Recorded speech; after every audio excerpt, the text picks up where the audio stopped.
I was in the middle of writing something, but I always have these problems because there's all these interruptions. Most people are drug addicts. Most people are homeless losers. Most people go to church. Most people are fucking waste of life. And when you ask what a person does for a waste of, like, how do you identify whether they're a waste of life? Let's say they're 60 years old. They're a father of some daughters. They're scared to talk to their daughters. Their daughters don't fucking like them. And all they do with their time is bend up fucking wire and piss around on a little guitar. Maybe learn some home tattooing and call themselves an artist and think the world needs more fucking art. Now, I agree that some art is original, and it's amazing. Now, if you string words together, like, say, a rapper, that's a talent. Now, if you look at the potential combinations of the 6 strings on a guitar, and you run how many chords or notes that you can play out of each string, and you put that into a probability calculator, and you do that over a 5-minute song, the unique combinations that are capable of being played with all 6 numbers over the course of a 5-minute song is a limited number. Now that would tell you the number of songs and the number of potential outcomes that all the guitar players in the world could do. That's it. You could not make it new. Now you could AI edit it, you could do some reverb, you could do some bullshit, but if you just look at the straight old 6-string guitar, the maximum number would be very easily to be calculated. Now, if you were a student of guitar, and say you wanted to become a master, one that was proficient in knowing all of the historical, legendary pieces of guitar works, and there were 5-minute songs, you could calculate your life expectancy at, say, 72 years of age if you were female. Maybe, I don't know what it is right now, maybe 71, 69, 68 if you're a Canadian male. And if you started being able to study at the age of 1, because you're just an idiot savant genius, you all are, and you listened to 5-minute songs, and you only slept 4 hours a day, and you only ate 1 hour a day, and you did yoga half an hour in the morning, half an hour at night, and you had a real good system, and you did 0 socialization, you homeschooled like a Scott Bagnall goddamn Jehovah Witness motherfucking little sheltered child, but you became an absolute genius in knowing the whole field of guitar. You could confidently say, with absolute certainty, it would almost be a law, the need and the value for another guitar player who is 60 years old and has kids that are not being taken care of is absolute 0. Not one new thing could be added to the mix with 6 strings on a guitar. A law. Unless you can tell me that 1 is not 1 and 2 is not 2, the law would be calculated in a Microsoft Excel spreadsheet. And if you could tell me that 1 minute does not have 60 seconds, and 5 minutes does not have 5 of those 60 seconds, which would be 300 seconds, then I will say this is a law.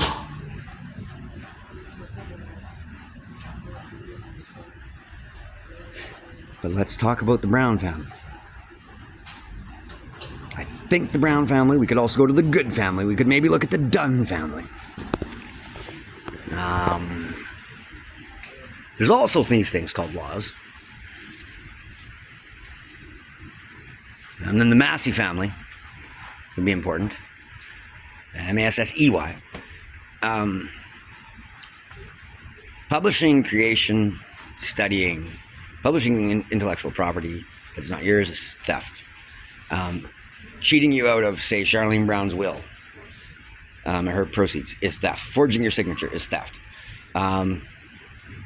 Stalking, gang stalking, targeting, paying others to manipulate or enforce anonymous sobriety of some degree, which no one can actually prove to be effective, is illegal. Now, if you're doing this all at the same time, while preventing a father from being able to raise his kids, you are engaging in child abuse. Now, if you're aware of whereabouts of children, keeping them away from his father because of some stupidity, you're still aiding in child abduction.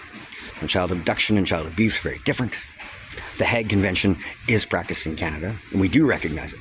And so that means if you are guilty of these things, that means you can be charged and convicted and tried in Canada as a Canadian citizen. Now, if you're in France, let's say, same thing. They signed the Hague Treaty. If you're in China, China signed the Hague Treaty.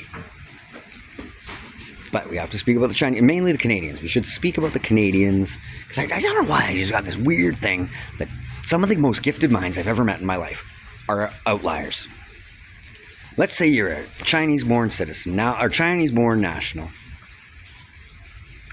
now a Canadian citizen, got fucked around by helping the wrong people, came here homosexual anyway, have a government family member, and also a descendant of the Zhou dynasty, or Zhou dynasty, depending on how I say it.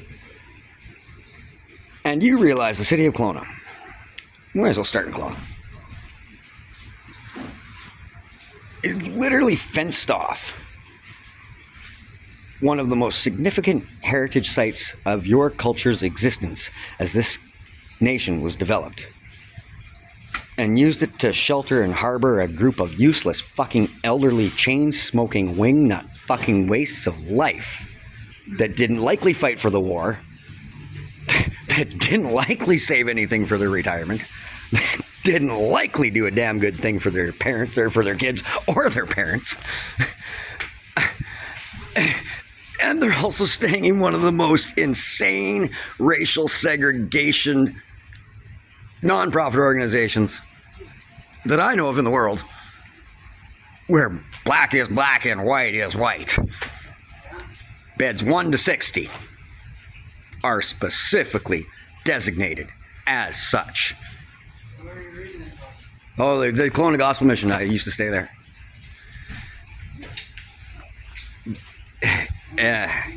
Problems start to arise. Legalities start to arise.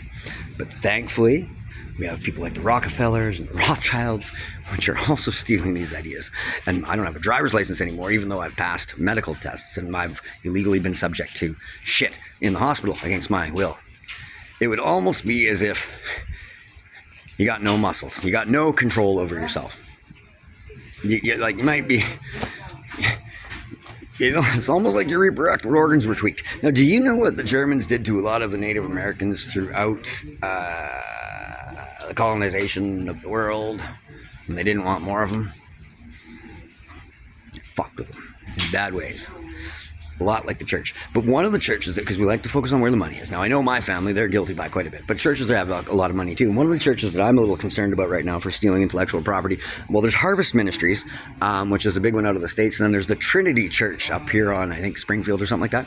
So these people are also guilty of stealing content directly out of my lips and mouth. And their buildings and their presence is massive. And their righteousness is just about as big as their ego. Both of which are not worth the fucking toilet paper that I wipe my goddamn fucking hand on. And even if I didn't have toilet paper, I'd use my fucking hand and pretend I was fucking India. It's a lot like a Masonic ring. The value of... You ever tried to eat a ring? Maybe smuggle it across the border or shit it out? I don't know, but you're not making me happy. It's probably how you treat your daughter if she's wearing something you don't like. I wonder if I should run for government. Maybe do some little MLA. I can swindle $100,000 here, $100,000 here. I might just be a big swinging dick. No. You might be a fish without fucking gills. Or I mean a gill without fish. Or something. I don't know what you're doing. But obviously something went wrong. If your daughter ends up running around, chasing cars down, shooting BB guns in the middle of the city, I'm gonna look in the mirror at the daughter and say, geez, you look pretty good, and what the fuck kind of parents did you have?